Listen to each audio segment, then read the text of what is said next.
Welcome to Real Estate Coaching Radio, starring award-winning real estate coaches and #1 international best-selling authors, Tim and Julie Harris. This is the #1 daily radio show for realtors looking for a no BS, authentic, real-time coaching experience.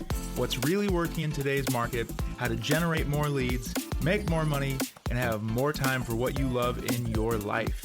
And now your hosts, Tim and Julie Harris. On today's podcast, we're going to crack the code why so many agents fail. Real estate is not a business for the faint of heart, that is for sure. But the simple fact is that there is a record number of agents right now that are failing out of the business faster than they have, and certainly the amount of, Julie and I have been in the business since the early 90s, and the failure rate of real estate, it's always been fairly consistent, but the last probably 3 to 5 years, percent-wise, it does seem that more agents are struggling to stay in the industry. And what we're going to be doing today is we're going to be giving you the top 7 reasons why most agents, unfortunately, will fail out of the real estate business. The best thing about today's podcast, I think all of you will agree after you listen to all 7 points, is that you can avoid all 7 of these reasons why most are, why agents do fail. So avoid these things, and it obviously dramatically increases your likelihood of not being real estate roadkill. Well put. So according to the National Association of Realtors, 87% of licensed realtors do actually fail out of the business in 5 years or less. That means that only 13% survive. Well, why is this, and how can you be part of that 13%, not just surviving, but thriving? We're going to give you those reasons. So let's jump into reason number 1 if you're ready. And Julie, I don't know if you read this. Maybe you did, and that's where you got a lot of your points. But the article, there was several articles that were written about National Association of Realtors and someone deep diving into the data they produce about the average agent and whatever. Mm-hmm. And there were some independent studies done.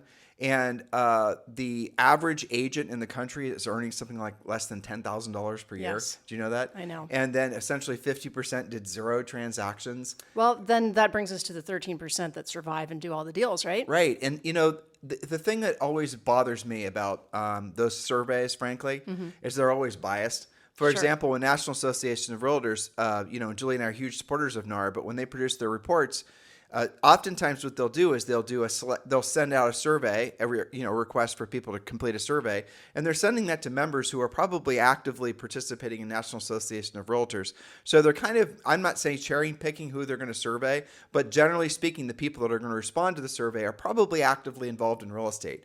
Whereas some of the independent reports, what they do is they strictly go from the stats from the various MLSs and whatnot. So when Julie and I are giving you these sort of doom and gloom statistics about the failure rate in real estate, I'm going to share something with you. If you were to go to statistics about, Julie, what is it? The Small Business Administration, right? Go to the SBA, Google it, and you'll find that the failure rate for almost all small businesses is exactly what the failure rate for real estate is. In other words, the real estate agents, they're not failing out of the industry any faster than anybody starting any business. So what is it about people that survive and thrive over long periods of time versus people that don't? So again, write these points down, and like always, our notes for today's show are down below. So if you're on Stitcher, Spotify, if you're on YouTube, doesn't matter where you're listening to us, scroll down below and you'll see our notes for today's show. And also, while you're there, make sure you sign up for a local Harris Real Estate Meetup. Those are happening all over the country. We're doing 50 this month. So make sure you register to, you have to RSVP. These are going to be small, intimate gatherings of our podcast fans, coaching clients, a lot of people on our EXP Realty group. So these are happening all over the United States. And the best way for you to attend is to RSVP right away. And you can do so easily by clicking the link below, or just go to harrisrealestatemeetup.com, harrisrealestatemeetup.com. All right, so reason number 1, why many agents, 87% fail out of the business in 5 years or less. Well, absolutely no accountability of any kind. Most agents were previously either in school, where there's lots of accountability, or were W-2 employees working at a, quote, normal job that has daily accountability. But now you're in a 1099 independent contractor world. And what happens is, and I think you'll agree with this, most agents become immediately too independent and can go months without knowing what to do, when to do it, how to do it. Sporadic work equals sporadic income, but discipline and consistency are your friends. And right. And they don't know the difference, frankly, between work, real work and work theater. Work theater, and that's, exactly. And a lot of agents get pulled into work theater, and we're going to be kind of sprinkling some knowledge, hopefully, on you guys throughout this podcast. But work theater, by definition, is anything that appears as work but really isn't. It might actually take up time, but just imagine if you were your own real estate coach and you're sitting on your shoulder every single day. What would you be telling yourself not to do that you're doing? Not what would you be telling yourself to do, because that's too easy. What would you tell yourself to stop doing? And it's quite, you guys all know the answer. Well, anything that's not going to lead directly to you being put in a position to help somebody and make money, which leads to point number 2. Perfect. So reason number 2, you just gave me a nice segue there. Confusion about where closable, motivated buyer and seller leads actually come from. This starts when new or newer agents have a couple of fairly easy deals right out of the gates, almost always friends and family deals. And that makes it easy to believe that all of your deals will always come easily and always from people who already know, love, and trust you. But inevitably, that runs its course. Agents wait too long to become proactive or start spending money they don't have on things that won't work or work quickly enough. Closable leads come from people who clearly actually need your help. So you can refer to our podcast, or many podcasts, but especially the Real Estate Agent's 90-Day Money-Making Plan and the countless other podcasts we have regarding proactive lead generation. That's a little, I'm going to kind of decipher what you just said, okay? Sure. So what happens is a lot of agents get into the business, and then they rush to YouTube and they rush to this and the other thing, and they look for, how can I get leads? Like everyone's, and it is true, you do need leads, otherwise you don't have a business, right? But so everyone spends all their energy focusing on leads. And then they focus, nowadays, agents focus a lot on branding and marketing. And after all, I need leads. And so that's what the branding and the marketing's for. Now, here again, drill down in your minds. What can you be doing right now, which is going to put you in a position to make money in the next 60 to 90 days? What is it what activity can you be doing right now, listeners, that's going to pretty much be guaranteed to put money in your pocket in the next 60 to 90 days? Write a list of those things. Seriously, is it going to be the marketing and the branding? No. Is it going to be the videos that you're going to make? No. You're all doing these things based on the speculation that sometimes in the future that stuff's going to pay off because everyone else has told you that it'll pay off. Who are the everybody else's that have told you that? Have they ever sold real estate before? Or are they actually just trying to sell you marketing and branding and some, YouTube video course? In other words, the people that you're going to get your information from, are you actually validating that they're worth listening to? Do you guys understand what I'm trying to say? So one of my theories is why more agents are failing faster in the real estate industry is because there's such an enormous tsunami of agents that have gotten into the business in the last 15 years. And what happens now is they've never learned how to be proactive lead generators. They've only been selling in one kind of market where basically homes sell themselves, and we're still in a market like that now. And then what's happening is they're now the ones that are kind of mentoring this next generation, this next crop of agents. And so essentially the attachment to buying business, in essence, being a passive lead generator, is essentially passing from one generation to the next. Mm-hmm. So the very essence of what it takes to be successful in real estate, or anything in life, by the way, is doing what you don't want to do when you don't want to do it at the highest level. So I'm going to go back and ask you guys questions, hopefully helping you to be introspective. What is it that you want to do the least in the real estate business today? What is it that you absolutely positively, Julie's laughing, what is it you absolutely positively do not want to do in your real estate business today? I know what you're all thinking because I've been coaching agents for 2 decades. Okay? It's anything that's going to result in you having a direct conversation with a buyer or seller where frankly, you might get rejected. Anything that's going to result in you pre-qualifying someone. Anything that's going to require you to have a conversation where you might get rejected. Are you guys understanding where I'm getting at here? But on the other side of those conversations and learning how to have those conversations fluidly. I got it right the first time. Yeah. On the other side of those conversations, that's where the money's at. No two ways about it.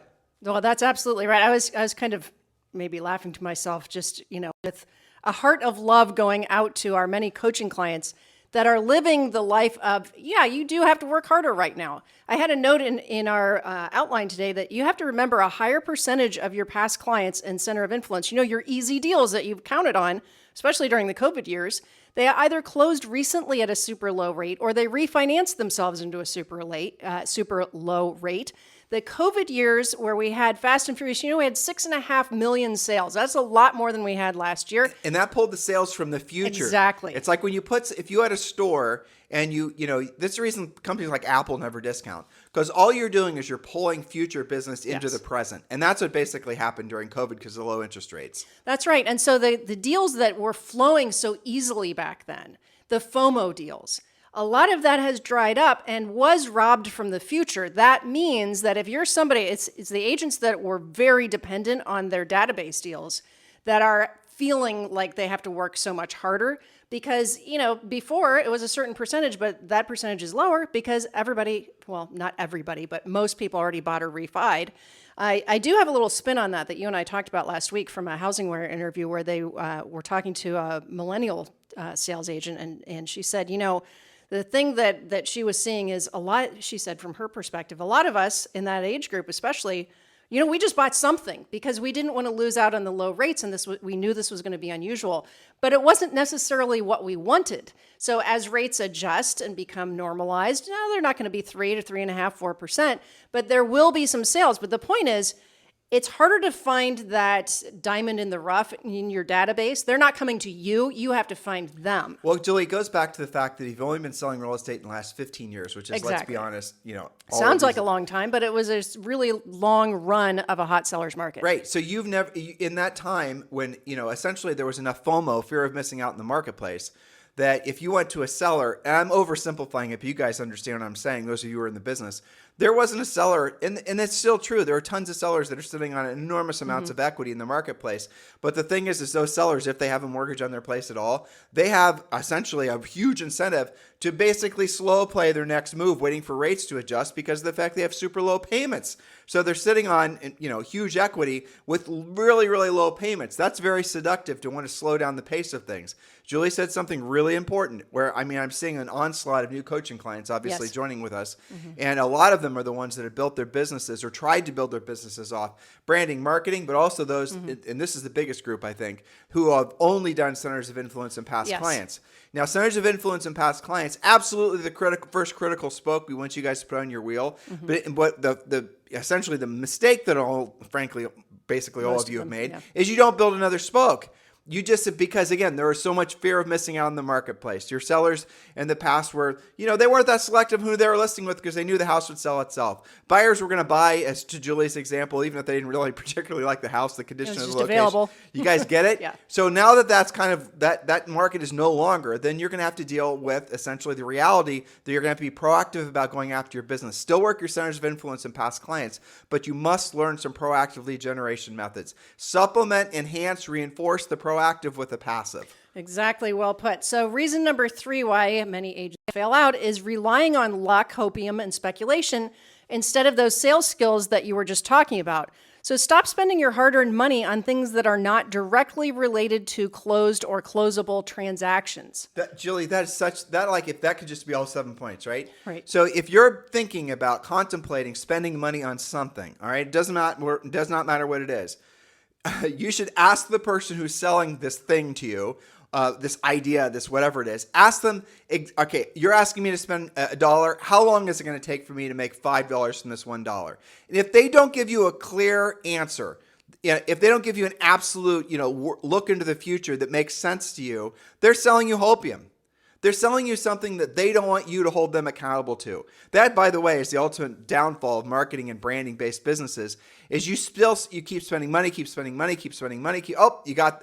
deal. Keep spending money, got a deal. You're always waiting for your train to come in. Versus if you're a proactive lead generator is your primary source of business, you could control the train schedule. You can control when the train comes in. You can control your cash flow versus waiting and hoping and praying. It's actually a lot better lifestyle than Totally. than, Well, it's because you wake up in the morning, you have a schedule, getting back to your first point. You wake up in the morning, you have a schedule, you do your proactive lead generation, you do your pre-qualifying, you do the work of real estate, and you do that every single day, and you start building positive momentum. Yes, I get it. You did not get into real estate to essentially do what you didn't want to do when you didn't want to do it at the highest level. How's that working out for you? You guys get the point here?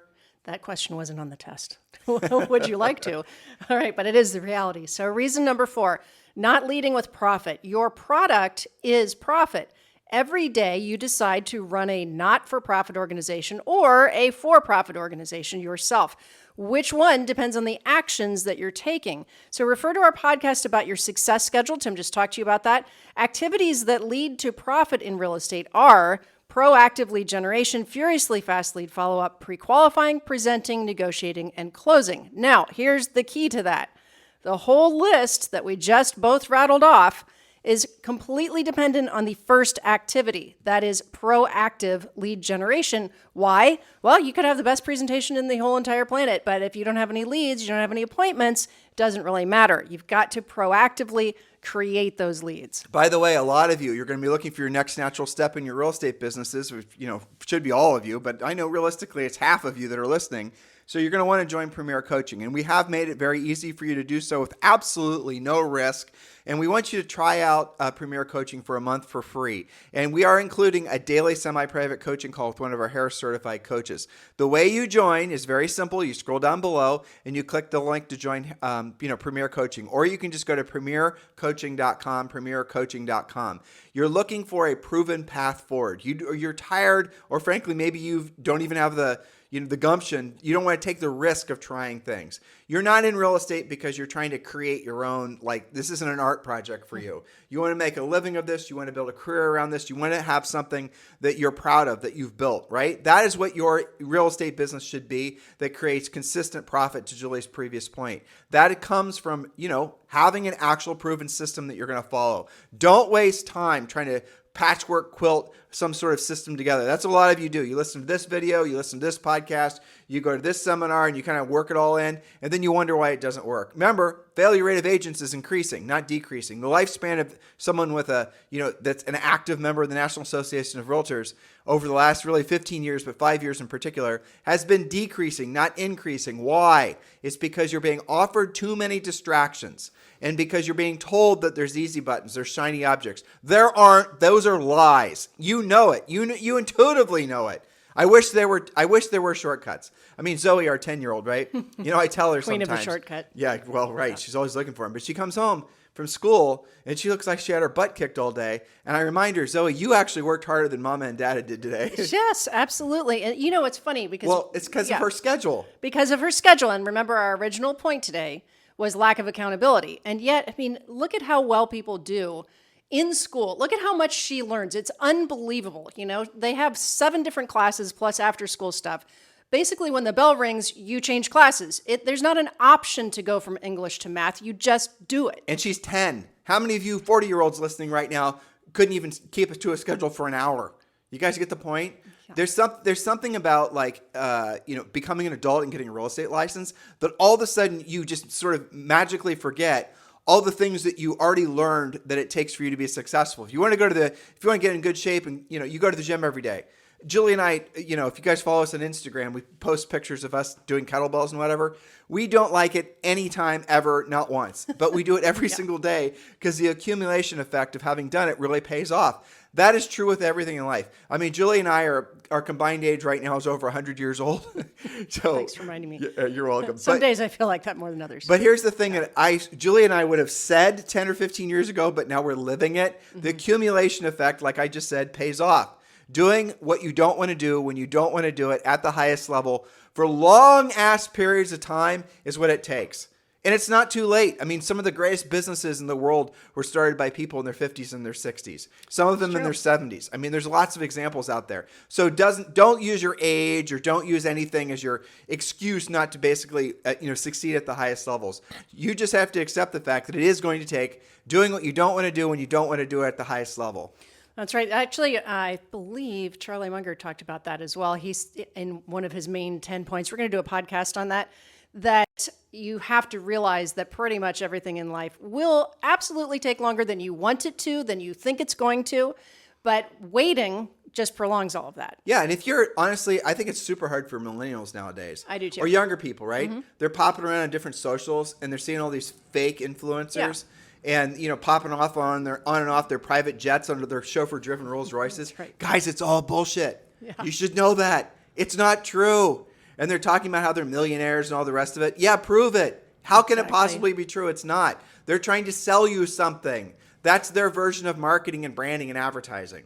So it is harder to believe that you will get there over a long period of time when you don't have short-term, real palatable short-term wins. After all, look at this guy on Instagram who's, flying on his private jet to Tahiti. And he's like 2 years younger than you, and he's only been doing whatever he's doing for like 6 months. And oh my gosh, you're working too hard. Success isn't supposed to be this hard. Why am I having to do what I don't want to do, and I don't want to do at the highest level? Why am I being asked to be uncomfortable? Why am I being asked to, essentially sacrifice? Because that's what it takes. And you intuitively, in your heart, know what I'm saying is true. Very well put. With enthusiasm and energy, because, we see it, we live it, we know that it's true. Julie, truthfully, it's the thing I'm most proud of about your and I's professional and frankly personal life is that we really never deviated in our 32 years of marriage from that. We kind of, I think, wandered occasionally, Sure. but we never got it. We always stayed on the path. Staying focused, that's what the word stands for. Follow one course until successful. So reason number 5 that some of you unfortunately might fail out is lazy lead follow-up, overly complicated communication methods. If you're not using lead follow-up scripts, buyer and seller pre-qualification scripts, and furiously fast into your lead follow-up, you are on track to be part of that 87% who fail. If you're ending any day, here's how you fix this. If you are ending any day with leads that you have not called, not texted, sent smoke signals, whatever, then you are a lazy lead follower-upper. And I know, well, they texted me, so I have to text them back. No, you call them, you make the connection. Don't have different rules for different people. I'll tell you, one of the craziest calls, and this is fairly consistent. We probably have several of these a month, where somebody will call asking about coaching, and they'll state on their little survey, I need help with lead generation. So then somebody will call them back, but their voicemail's full. How does this make any sense? You need help with lead follow-up. We have scripts for that. The better example of the most moronic advice ever given to real estate agents, and there is a lot about lead follow-up, is the moron who says basically that you should wait to follow up on all your leads because you don't want to seem overly anxious. I know. I think that's a YouTube thing because I hear about that all the time. OMG. That is the 100% exact opposite of the way that anybody who's successful at anything in life operates. That is so insane. It's hardly even, it's not even fathomable that someone would even have a video with one view that produced such a dumpster fire like that. Well, I think they maybe know that that's what agents want to hear. Well, but Julie just said it. That's why. Because you guys are being given excuses to be lazy. Exactly. But lazy is not profitable. Reason number 6. Reason number 6, no business plan. Reasons that you fail potentially. No business plan, no business coach, and little exposure to success. Influencers on Instagram and YouTube don't count. Birds of a feather flock together. So if you're hanging out with a bunch of new or unproductive agents, you feel like that's normal, and you will have that said to you. It's normal for you not to do a deal for your first 6 months, first 12 months, first 18 months. It doesn't make any sense. It doesn't make any sense. It might be normal for the person telling you, but it's not normal. Instead, follow and emulate the successful. This business is far more simple than most agents make it. One of the best things that we've done professionally ever is joining with eXp Realty 5 years ago. Our eXp Realty group has now like 33, almost 3,400 agents from all over the United States and different countries. And one of the main reasons that people choose Julie and I to be their sponsors is, a lot of them are podcast listeners. A lot of them are coaching clients. A lot of them have purchased books. They've been following Julie and I for decades in one form or another. But the biggest reason, and I hear this all the time from folks that are joining with us, is they want to actually follow a proven path. And along with our Premier Coaching Program and our coaching in general, eXp Realty works perfectly because it allows you to create multiple sources of income, and you are being surrounded by like-minded people that are really trying to, emulate successful people, Sure. But most importantly, they're trying to become their best versions of themselves as real estate professionals. You, listener, right now are ready to upgrade your brokerage experience. Let's have that conversation. Julie and I would be honored to be your eXp Realty sponsors. There's 2 ways you can learn about joining with Julie and I. The first way is, guess what? Scroll down in the notes below, click the link, and you can look at our group's website and understand all the benefits you get when you join with Julie and I at eXp Realty. Or, like many of you, if you're ready to land the plane and choose your eXp Realty sponsor, again, we humbly are applying for the job of being your eXp Realty sponsor. We want to, partner with you at eXp Realty. And if you're ready to choose your sponsor and you've not yet chosen a sponsor, text me directly. 512-758-0206. 512-758-0206. Again, it's down below in the show notes, the link to look at our eXp Realty site. Our group's called Libertas, which is Latin for freedom. If you can just get more information there, make sure you watch the videos. You can look on your mobile phone or whatever. But if you're ready to land the plane and choose your eXp Realty sponsor, text me directly at 512-758-0206. And my phone number is also in the show notes below. So our final reason, number 7, makes me the saddest because it happens to many agents who actually were successful, but they made this mistake. Well, we made this mistake. Yes, and that's why, it's hard to make this one until you actually have been successful and made some money. And that is failure to save and failure to pay taxes. You mentioned eXp a second ago. Glenn Sanford, the founder of the fastest growing real estate brand in the world, eXp, said that agents are historically terrible at those two things, saving and paying taxes. So how do you cure that? You must pay yourself first, pay your taxes on time, and find multiple sources of profit from your real estate practice. So what's the solution? Follow a plan, get involved with Premier Coaching, ask us more about eXp Realty so you aren't going to be real estate roadkill. Surround yourself with successful Harris certified coaches, other Premier Coaching members, our elite coaching clients that we talk about on this podcast all the time. You can join today for free by visiting premiercoaching.com, and Tim showed you how to contact him to talk about eXp. So, hopefully you guys wrote some of these things down and are creating a plan to not fall into these 7 reasons. Don't be real estate roadkill. All of this is curable. This is the interesting thing. Listen to what I'm going to say, listeners. This is a conclusion for today's show. In my opinion, this is the best time to actually be in real estate as a new agent or a veteran. And I'm going to tell you why. And nobody talks about this, which I find mind-boggling. Demographics. Mm-hmm. There are more people that are going to, I'll say want to on the buyer side, but have to on the seller side, do a real estate transaction within the next 5 years or less than there ever has been in the history of the United States. I'll say even go as far as to say, I'm guessing here, but the history of the world. There are more people in the United States that are going to want to or have to do a real estate transaction for all the normal things that happens as people go through the seasons of life, right? Yes. So, and right now, there's a huge surge of people who are 38 years old, who are in the family formation, married, have kids, want to buy a house. And that number of people is way larger and followed by other larger waves of people than the baby boomers ever were. And by the way, the baby boomers are going to be downsizing. And by the way, there's a lot of new construction happening. There's a lot of people, all the things, right?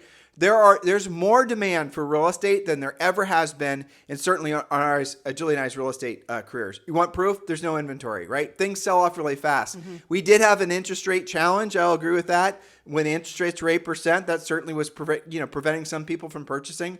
But think about this. Julie and I never thought there really truly was an interest rate challenge or interest rate problem. There was an inventory problem. Why do we know that? Because when more homes came for sale, even when the interest rates were higher, they still had a ridiculously small days in the market. And prices still went up. The real estate industry is operating almost as its own economy outside of the normal economy. Yes. That has always been true, but it's more true now, again, because it's really defragmented from the realities. It has decoupled from the rest of the picture.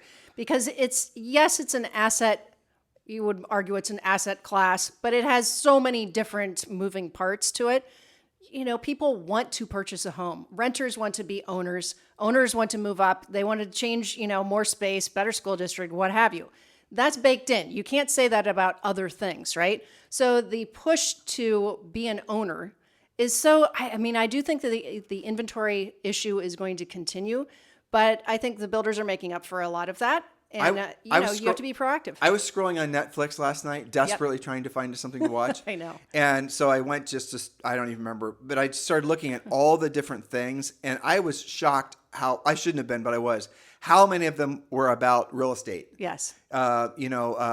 Rico, who's in our eXp Realty group, he was there. And then there's all these other, luxury real estate agent. Different spins. So there's all these, essentially a lot of you, millennials especially, you've grown up in a world where real estate is cool. You've grown up in a world where the Bravo TV stars are creating this, amazing lifestyle if you're in the real estate business. It's a great wealth builder too. Well, the point is when Julie and I are in real estate, being a real estate agent was down there at the bottom of the list of the careers you could actually pursue. It isn't like that anymore. Mm-mm. So the number of people that are getting into real estate is, huge. But really what that's done is there are, obviously millions and millions and millions of people that have grown up with the idea that they want to they want to own a home. They don't want to be renters for life. So forget all the people that are trying to tell you that's no longer the American dream. Clearly it is. So you are in the right place at the right time. Stop procrastinating your success, because we know statistically 87% of you won't make it past 5 years. And by the way, the bulk of you drop off within the first 24 months. It's because you don't drill down and realize that you got to get your reps in. You got to do what you don't want to do when you don't want to do it at the highest level. And I'm here to tell you, a lot of times you're not going to like it. That's the nature of work. But it does get easier, and frankly, it becomes a heck of a lot less, the pain becomes less acute when the cash flow starts flowing and you start seeing yourself as a successful real estate practitioner. So in the meantime, thank you for keeping this number one listened to daily podcast for real estate agents in at least the United States. Have a fantastic day. We'll talk with you on the show tomorrow. This podcast is a part of the C-Suite Radio Network. For more top business podcasts, visit c-suiteradio.com.